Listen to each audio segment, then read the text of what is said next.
नमस्कार मित्रों, आधार क्लासेस बालोतरा के यूट्यूब चैनल पर आप सभी का हार्दिक स्वागत और अभिनंदन है।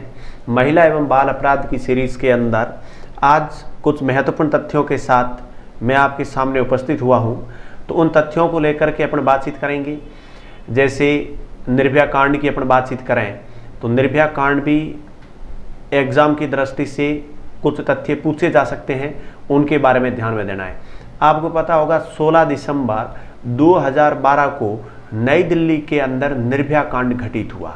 यानी एक लड़की जिसका नाम निर्भया रखा गया, वो अपने दोस्त अवनीश पांडे के साथ मूवी देखने के लिए गई थी। तब एक बस के अंदर उसके साथ हैवानियत हुई और बस के अंदर टोटल 6 लड़कों ने मिलकर के उसके साथ दरिंदगी की, हैवानियत, मानवता को शर्मसार किया था। और वो घंटे भर वो बस दिल्ली की सड़कों के ऊपर दौड़ती रही थी। फिर उस लड़की के इलाज के लिए दिल्ली हॉस्पिटल ले जाया गया।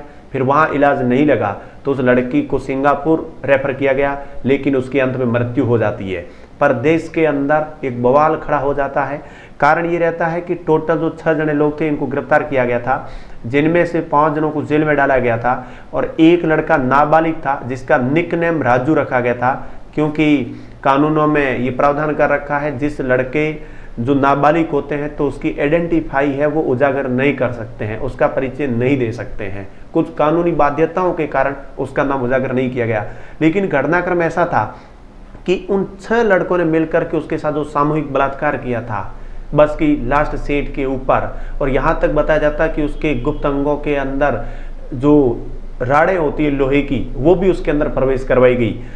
तो इस राजू ने, बताया जाता, उस पूरे मामले को जब उठा करके देखा, सबसे ज्यादा उस लड़के के साथ जो दरिंदगी की, हैवानियत की, वो इस राजू नाम के नाबालिग ने की। लेकिन वो नाबालिग माना गया, 18 साल से कम उम्र का था, तब उसको फांसी नहीं हुई। 3 साल के लिए बाल सुधार गृह के अंदर भेज दिया गया।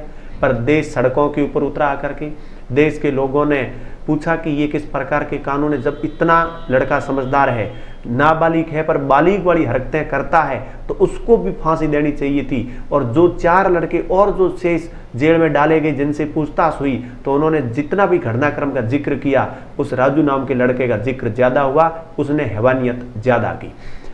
फिर इसको बाल सुधार गृह के अंदर भेज दिया गया। 3 साल बाद में वो सजा काट करके घर आ गया। नियम जो उस टाइम कानून थे वो कानूनी काम करेंगे, बाकी कर नहीं सकते।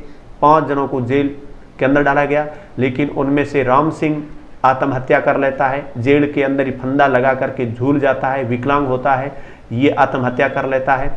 फिर इन 5 में से शेष 4 जने रहते हैं और उन ये जो आवाज़ उठी देश के अंदर निर्भया को न्याय देने की, वो न्याय फांसी तक जा पहुंची और उन 4 को 20 मार्च 2020 को, यानी इसी वर्ष 20 मार्च 2020 को उनको फांसी के ऊपर लटकाया गया। तो ध्यान में रहे, फांसी दी गई जिसमें मुकेश, विनय, अक्षय और पवन को दी गई। राम सिंह पहले ही आत्महत्या कर लेता है और एक अन्य लड़का होता है जिसको जेल होती है, बाल सुधार गृह में भेजा जाता है, फिर उसको वापस छोड़ दिया जाता है नाबालिग के कारण। तो निर्भया कांड के बाद पोक्सो एक्ट आया। पोक्सो एक्ट का संबंध निर्भया कांड से, याद रखना। उसके बाद नाबालिगों के लिए कुछ कानून प्रावधान किए गए। फिर उसके अंदर यह भी प्रावधान किया गया, भारतीय कानून संशोधन किया गया 2013 में, जो निर्भया एक्ट के नाम से जाना गया। और उसके अंदर प्रावधान किया गया, यदि कोई नाबालिग भी बालिग वाली हरकत करता है, सामूहिक बलात्कार में भाग लेता है, तो उसको भी मृत्युदंड दिया जाएगा। वो निर्भया एक्ट के बाद हुआ, निर्भया कांड के बाद में घटित हुआ। 4 जनों को फांसी दी गई, मुकेश, विनय, अक्षय और पवन को 20 मार्च 2020 को। याद रखना, ये महत्वपूर्ण है क्योंकि ये अभी 2012 का घटनाक्रम है निर्भया कांड, लेकिन फांसी इस साल दी गई, तो ये कुछ मुद्दा लेटेस्ट के रूप में बढ़ सकता है। जैसे अभी की हैवानियत देखी जाए, हाथरस कांड के बारे में मुद्दा काफी चल रहा है उत्तर प्रदेश के अंदर। इसी के तहत राजस्थान के बूंदी और धौलपुर का जो कांड चल रहा है, वहां पर आपने सुना होगा, ये भी मामले चल रहे हैं। बाड़मेर जिले के अंदर भियाड़ क्षेत्र में जो अभी घटनाक्रम घटित हुआ, बाड़मेर क्षेत्र के अंदर भियाड़ गांव के अंदर एक बालिग के साथ जो दुष्कर्म हुआ सामूहिक, तो ये सब हैवानियत इस प्रकार की है कि इन लोगों को फांसी भी दी जा रही है, फिर भी इन लोगों के अंदर डर और भय नहीं है।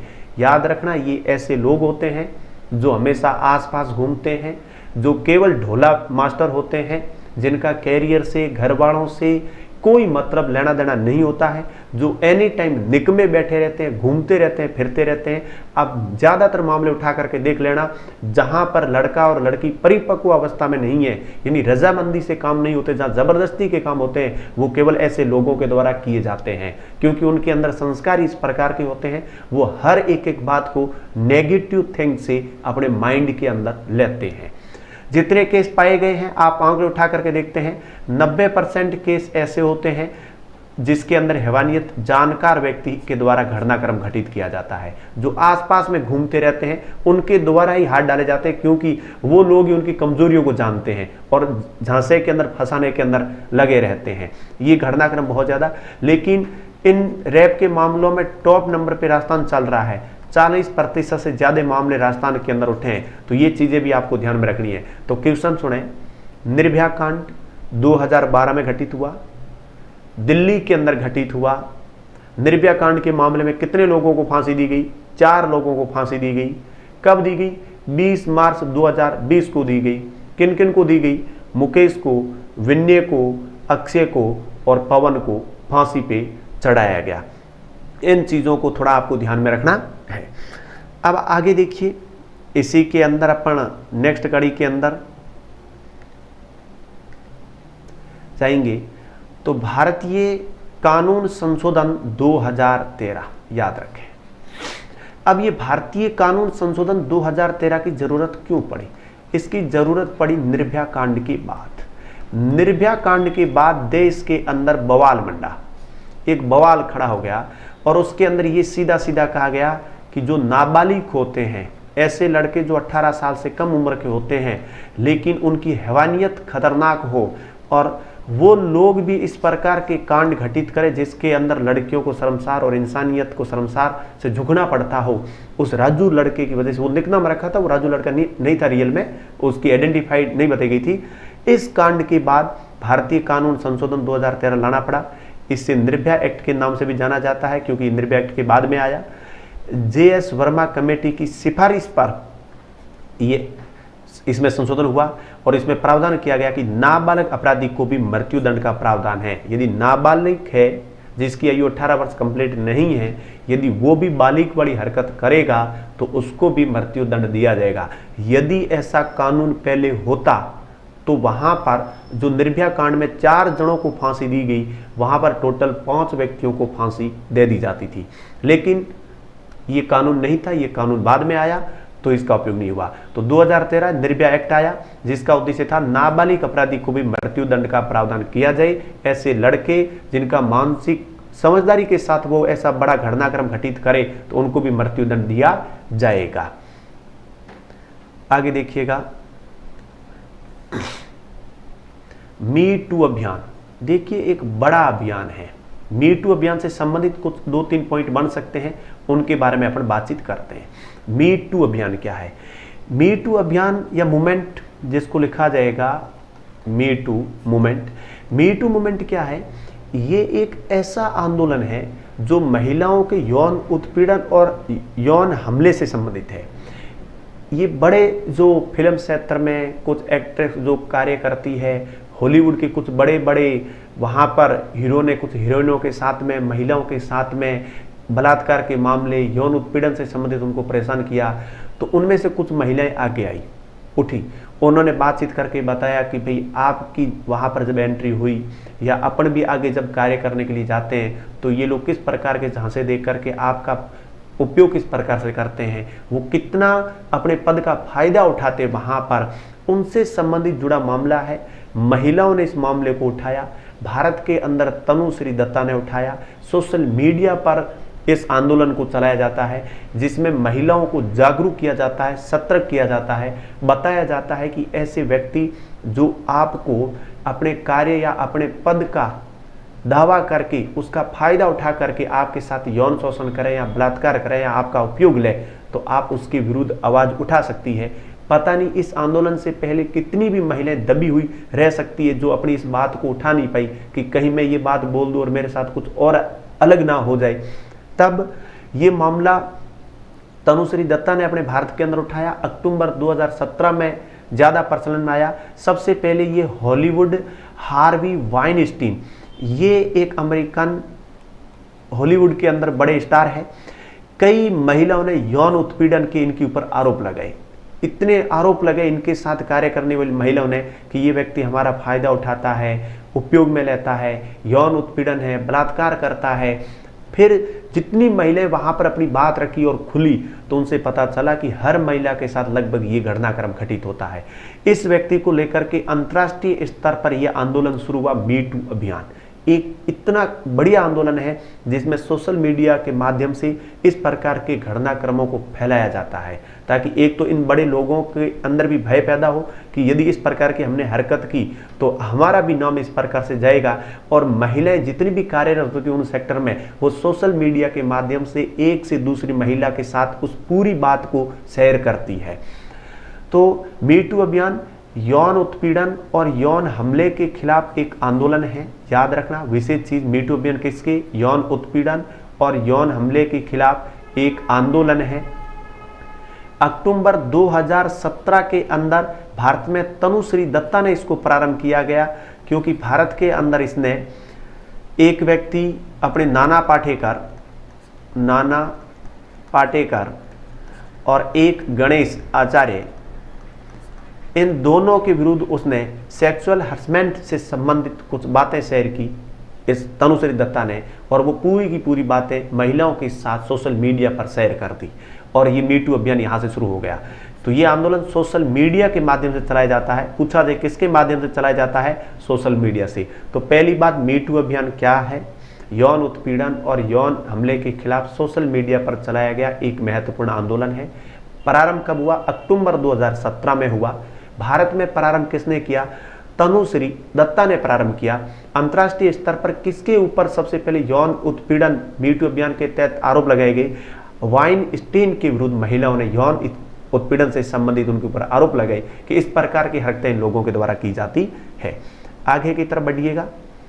देखिए संविधान में महिलाओं के लिए क्या उपबंध कर रखे हैं, तो ये नॉर्मली क्वेश्चन बनेंगे, तो इनसे संबंधित महत्वपूर्ण जो अन्य तथ्य हैं उनमें मैं वो बातें बता रहा हूं जो आपके लिए उपयोगी सिद्ध हो सकती है। अनुच्छेद 14 की बातचीत करें तो स्त्री और पुरुष दोनों को समान अधिकार दिया गया है हर क्षेत्र के अंदर। अनुच्छेद 15 में बात करें लिंग भेद का निषेध करते हुए अनुच्छेद 15(3) के अंदर 15 का जो 3 भाग है में स्त्रियों एवं बालकों से संबंधित विशेष उपबंध किए गए हैं। यानी इस 15(3) के अंदर कुछ विशेष प्रावधान कर रखे हैं, विशेष बातें इनके लिए बता रखी है। अनुच्छेद 16 लोक नियोजन में अवसर की समानता। लोक नियोजन का अर्थ होता है कि अपन जो कंपटीशन देते हैं, सही आरपीएससी का कंपटीशन हो, सही यूपीएससी का कंपटीशन हो, सही अधीनस्थ बोर्ड का हो, किसी भी प्रकार की आप प्रतियोगी परीक्षाओं के अंदर भाग लेते हैं, किसी भी प्रकार के रोजगार में आप जाना चाहते हैं, तो आपको हर जगह महिलाओं को और पुरुषों को बराबर समानता मिलेगी। लेकिन कई जगह अपवाद भी है कि आरक्षण पद्धति इनका अपवाद भी रहती है। तो लोक नियोजन में अवसर की समानता किस अनुच्छेद के तहत है? अनुच्छेद 16 के तहत है।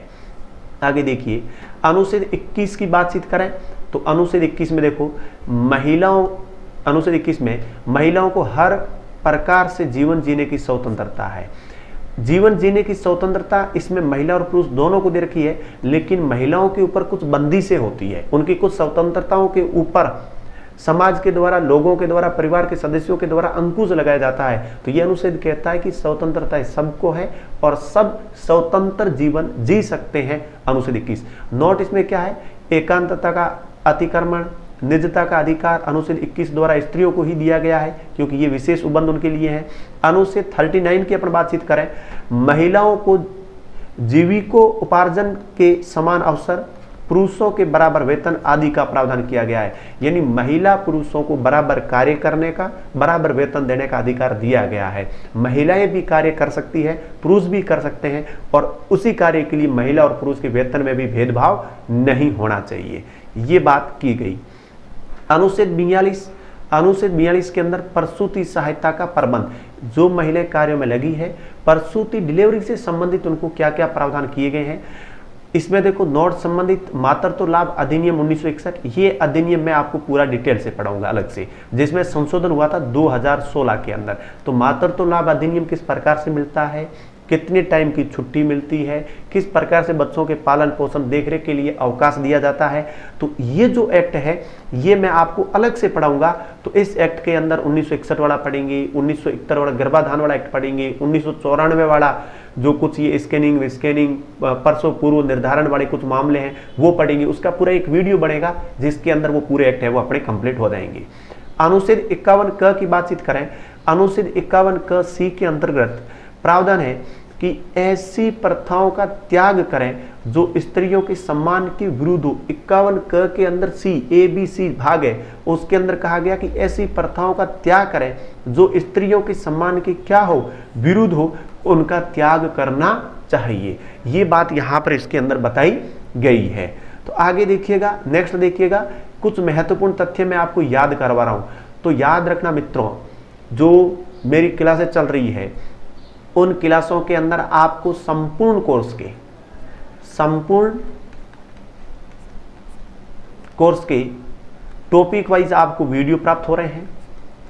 उसके बाद में महत्वपूर्ण आपको प्रश्नोत्तरी प्राप्त होगी। आप यदि ये संपूर्ण कोर्स प्रत्येक टॉपिक को डिटेल से समझते हैं, फिर प्रत्येक टॉपिक वाइज जो प्रश्नोत्तरी करवा रखी है 250 से 300 प्रश्न मैं आपको हल कराऊंगा। ये पूरे के पूरे प्रश्न और ये डिटेल से समझाए गए प्रत्येक टॉपिक को आप यदि तैयार कर लेते हैं इन 15-20 वीडियो के अंदर, तो आपके 10 क्वेश्चन जो आएंगे उनमें से मैक्सिमम 8 से 9 क्वेश्चन यहाँ से बैठ जाएंगे। आपको कहीं से पढ़ने की जरूरत नहीं है। इन 10 प्रश्नों को आप पक्का कर सकते हैं केवल ये पूरा मेरा मैटर देख करके, समझ करके। तो आप प्रयास करें कि 2-3 दिन के अंदर ही इन पूरे वीडियो को आप कंप्लीट देख लेवे, अधिक से अधिक मित्रों को जानकारी देवे, ताकि उनको भी ये पता चले कि महिला बाल अपराध का कंप्लीट कोर्स हमें प्राप्त हो रहा है, निःशुल्क प्राप्त हो रहा है और उसकी महत्वपूर्ण प्रश्नोत्तरी भी प्राप्त हो रही है। साथ में उस प्रश्नोत्तरी से संबंधित PDF फाइलें आधार क्लासेस बालोतरा के टेलीग्राम ग्रुप के अंदर आपको प्राप्त हो जाएगी। तो आप प्लेलिस्ट में जाकर के कंप्लीट इन वीडियो को आप देख सकते हैं, अध्ययन कर सकते हैं, जो आपको परीक्षा की दृष्टि से महत्वपूर्ण और उपयोगी सिद्ध होंगे। 3-3, 4-4 वीडियो भी आप एक दिन में देखते हैं, 3-4 दिन के अंदर महिला बाल अपराध को आप कंप्लीट कर सकते हैं। आपको डरने की जरूरत नहीं है, आप इनका उपयोग करें, इनको आप देखें और अधिक से अधिक मित्रों को बताएं। तो यहां देखिए, राष्ट्रीय अपराध रिकॉर्ड ब्यूरो के वर्तमान निदेशक कौन है? तो रामफल पंवार है। वेरी मोस्ट, राष्ट्रीय अपराध record bureau NCRB, national crime record bureau, NCRB के वर्तमान जो निदेशक है रामफल पंवार है। इससे पहले RR वर्मा थे, तब ये क्वेश्चन थोड़ा मोस्ट बढ़ जाता है। ये अपराध से संबंधित रिकॉर्ड रखते हैं। बाल दिवस कब मनाया जाता है? 14 नवंबर को मनाया जाता है बाल दिवस। तो सीधा याद करना है, क्योंकि महिला और बाल अपराध है तो कुछ तथ्य ये भी बढ़ सकते हैं। बालिका दिवस कब मनाया जाता है? 24 जनवरी को बालिका दिवस मनाया जाता है। ये याद करने लायक चीजें। महिला दिवस कब है? 8 मार्च को अंतर्राष्ट्रीय महिला दिवस मनाया जाता है और 8 मार्च को ही वसुंधरा राजे का जन्म दिवस भी है।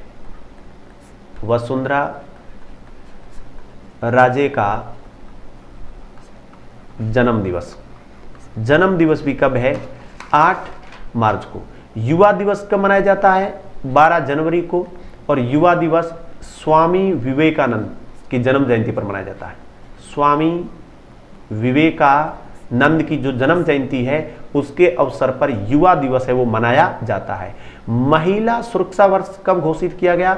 2013 के अंदर महिला सुरक्षा वर्ष घोषित किया गया।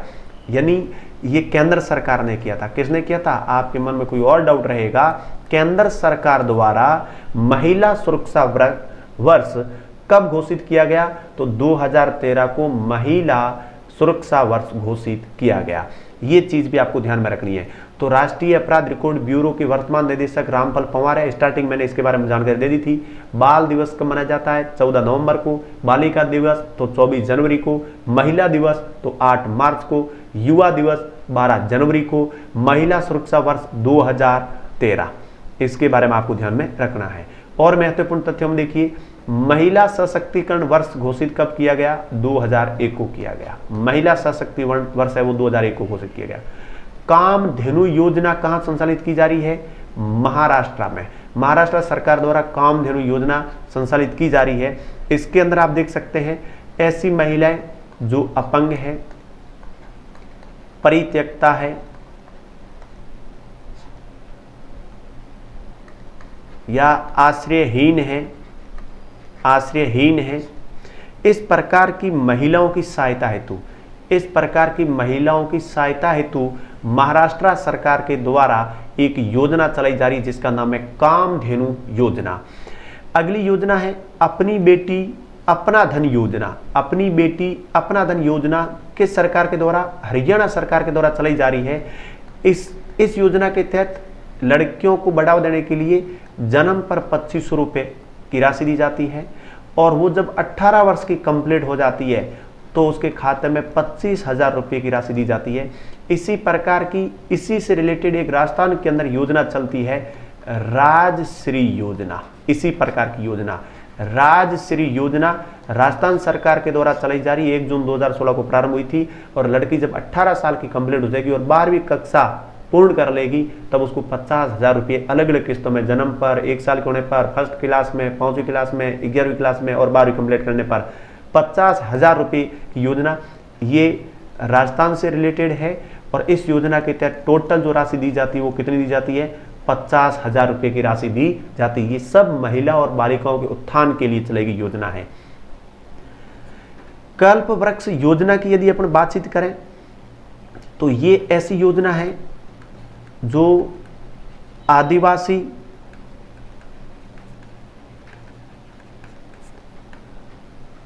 महिलाओं को रोजगार उपलब्ध कराने हेतु चलाई जा रही है। कराने हेतु याद रखना, कल्प वृक्ष योजना आदिवासी महिलाओं को रोजगार प्राप्त करने के लिए चलाई जा रही है। पंचधारा योजना किसके द्वारा चलाई जा रही है? मध्य प्रदेश के द्वारा योजना चलाई जा रही है और यह योजना ग्रामीण और आदिवासी महिलाओं की सहायता हेतु है। ग्रामीण और आदिवासी महिलाओं की सहायता हेतु चलाई जा रही है। देवी रूपक योजना हरियाणा सरकार के द्वारा चलाई जा रही है जनसंख्या नियंत्रण हेतु। जनसंख्या नियंत्रण हेतु याद रखना। तो यहां पर क्वेश्चन, महिला सशक्तिकरण वर्ष 2001 में कामधेनु योजना महाराष्ट्र सरकार द्वारा, अपनी बेटी अपना धन योजना हरियाणा सरकार द्वारा, कल्प वृक्ष योजना आदिवासी महिलाओं के रोजगार हेतु चलाई जा रही है, पंचधारा योजना मध्य प्रदेश सरकार द्वारा चलाई जा रही है, देवी रूपक योजना हरियाणा सरकार के द्वारा चलाई जा रही है। इसके बारे में ये याद रखना है। आगे देखिए, अब बातचीत करेंगे अपन राष्ट्रीय महिला आयोग की। राष्ट्रीय महिला आयोग, राष्ट्रीय महिला आयोग की अपन बातचीत करते हैं कि ये राष्ट्रीय जो महिला आयोग है इसके बारे में अपने को क्या क्या याद रखना है। भारत में महिलाओं के सर्वांगीण विकास हेतु एक अधिनियम बनाया गया जिसका नाम था राष्ट्रीय महिला आयोग अधिनियम 1990।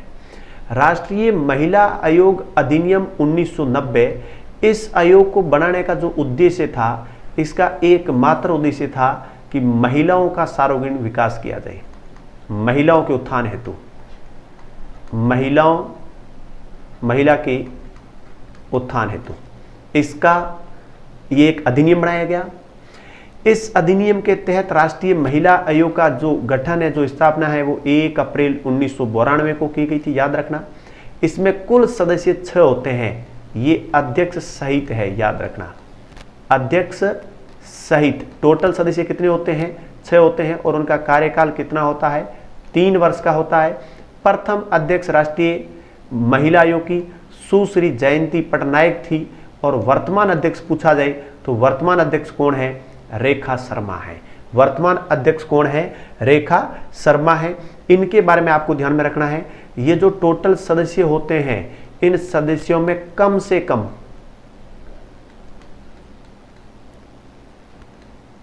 कम 2 महिलाएं होनी जरूरी है। 2 महिलाएं होनी अनिवार्य है, 2 महिलाएं इसके अंदर होनी अनिवार्य है। तो ये चीज ध्यान में रख लेना। लेकिन आपको यदि पूछा जाए महिला एवं बाल विकास मंत्रालय, महिला एवं बाल विकास मंत्रालय, तो केंद्र में है इसकी मंत्री स्मृति ईरानी, राज्य में पूछा जाए तो ममता भूपेश, ममता भूपेश। ये चीज आपको ध्यान में रखनी है, परीक्षा की दृष्टि से ये महत्वपूर्ण है। स्मृति ईरानी ये केंद्र में, और अपने राज्य में पूछे तो कौन है, ममता भूपेश है। तो इन चीज़ों को भी आप ध्यान में ला सकते हैं।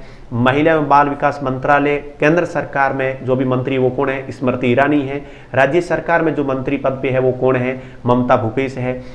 तो राष्ट्रीय महिला आयोग का गठन किस अधिनियम के तहत किया गया, राष्ट्रीय महिला आयोग अधिनियम 1990 के तहत किया गया। महिलाओं के उत्थान के लिए ये कार्य करेगा। इसकी स्थापना 1 अप्रैल 1992 को की गई। अध्यक्ष सहित टोटल सदस्य कितने होंगे, 6 सदस्य होंगे। कितने वर्ष का कार्यकाल होगा, 3 वर्ष का कार्यकाल होगा। प्रथम अध्यक्ष कौन है राष्ट्रीय महिला आयोग के, तो सुश्री जयंती पटनायक है। वर्तमान अध्यक्ष कौन है, तो रेखा शर्मा है। कम से कम 2 महिलाएं होनी अनिवार्य है इसके लिए। और केंद्र में वर्तमान में कौन है, तो ये ध्यान में रखना है आपको। नेक्स्ट देखिएगा, राज्य महिला आयोग की अपन बातचीत करें तो इसकी स्थापना कब की गई, स्थापना की यदि बातचीत करें तो 15 मई 1999 को स्थापना की गई थी। टोटल सदस्य कितने हैं, 4 है। लेकिन इसके अंदर भी ये लिखना है, ये अध्यक्ष सहित है, अध्यक्ष सहित 4 सदस्य हैं, जिसके अंदर इसमें ये लिखा गया है 1 महिला होनी अनिवार्य है, 1 महिला होनी अनिवार्य है, जो SC ST या OBC वर्ग में से हो सकती है। कार्यकाल कितना होगा, 3 वर्ष का कार्यकाल होगा। प्रथम राज्य महिला आयोग के प्रथम अध्यक्ष कौन है, प्रथम अध्यक्ष थी कांता खातुरिया, और वर्तमान अध्यक्ष कौन है, अल्फा चौधरी। देखें, याद रखें, ये अभी वर्तमान में कार्यवाहक है, ये कार्यवाहक अध्यक्ष है, क्योंकि इससे पूर्व कौन थी, सुमन चौधरी। इससे पहले जो थी वो सुमन शर्मा थी। सुमन शर्मा ने हाल ही में इस्तीफा दे दिया है, और इस्तीफा देने के कारण कार्यवाहक किसको बनाया गया, अल्फा चौधरी को बनाया गया। तो याद रखना, राज्य महिला आयोग का गठन कब किया गया, 15 मई 1999 में किया गया। कुल सदस्य अध्यक्ष सहित कितने हैं, 4 है। कार्यकाल कितना होता है इनका, 3 वर्ष का होता है। सदस्यों में से कम 1 महिला SC ST या OBC वर्ग में से होनी अनिवार्य है। प्रथम अध्यक्ष कौन थी, कांता खातुरिया। वर्तमान कार्यवाहक अध्यक्ष कौन है, तो अल्फा चौधरी है, क्योंकि सुमन शर्मा ने इस्तीफा देने के बाद अल्फा चौधरी जी ने ये पदभार है वो ग्रहण किया है। तो यहां पर इसके आगे देखिए कुछ पोर्टल के बारे में है। एक ये विकल्प पोर्टल बहुत महत्वपूर्ण है, क्योंकि महत्वपूर्ण अन्य तथ्य पढ़ा रहा हूं तो अन्य तथ्य आपके लिए मेन बातें आपको इनकी सुन लेनी है, समझनी है। विकल्प के बारे में देखिए, महिलाओं के लिए जारी किया गया भारत का पहला ऑनलाइन पोर्टल है। याद रखना, पहला ऑनलाइन पोर्टल है जो 2016 में ये जारी किया गया था। नारी क्या, नारी भी एक पोर्टल है, महिला एवं बाल विकास मंत्रालय द्वारा संचालित ऑनलाइन पोर्टल है। ठीक है, इसके बारे में ध्यान में रखना। ये 2018 के अंदर लॉन्च किया गया, और इस ऑनलाइन पोर्टल पे महिलाओं से जुड़ी लगभग 350 से अधिक योजनाओं के बारे में जानकारी है। अधिक योजनाओं की जानकारी इसमें प्राप्त होती है।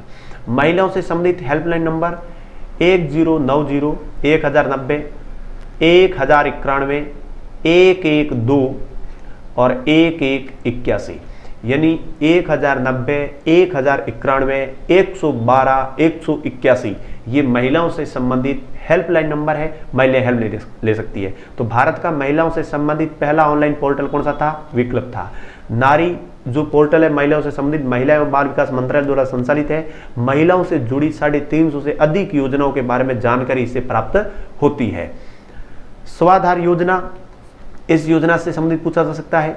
महिला एवं बाल विकास मंत्रालय द्वारा संचालित पीड़ित महिलाओं को प्रशिक्षण देना, क्योंकि पीड़ित महिलाओं को प्रशिक्षण दिया जाता है, फिर उसको आत्मनिर्भर बनाया जाता है ताकि वो खुद अपना रोजगार ढूंढ सके, अपना कार्य कर सके और अपने जीवन को आगे पार कर पाए। तब स्वाधार योजना बनाएगी जिसका उद्देश्य महिला और बाल विकास मंत्रालय ऐसी महिला जो यौन उत्पीड़न हो या किसी भी प्रकार से पीड़ित महिला हो, परित्यक्ता हो, त्याग दिया हो, तो उनको ऐसा प्रशिक्षण दिया जाए कि वो खुद के हुनर से अपने जीवन को संबल बनाएं, जीवन को हैंडल करें और अपने जीवन को पार करें। इस प्रकार का ये प्रावधान किया गया। तो आज की इस क्लास के अंदर कुछ महत्वपूर्ण तथ्य मैंने आपके सामने रखे जो अति महत्वपूर्ण थे, जिसके अंदर महिला आयोग था, राज्य और राष्ट्रीय के बारे में, कुछ पोर्टल के बारे में हो गई, कुछ तथ्यों के बारे में हो गई। तो ये चीज़ें भी ध्यान रखने लायक है क्योंकि परीक्षा में विशेष करके एक्टों से संबंधित बातें ज़्यादा आएगी। तो आज की इस क्लास के अंदर इतना ही, कल फिर मिलते हैं, तब तक के लिए धन्यवाद।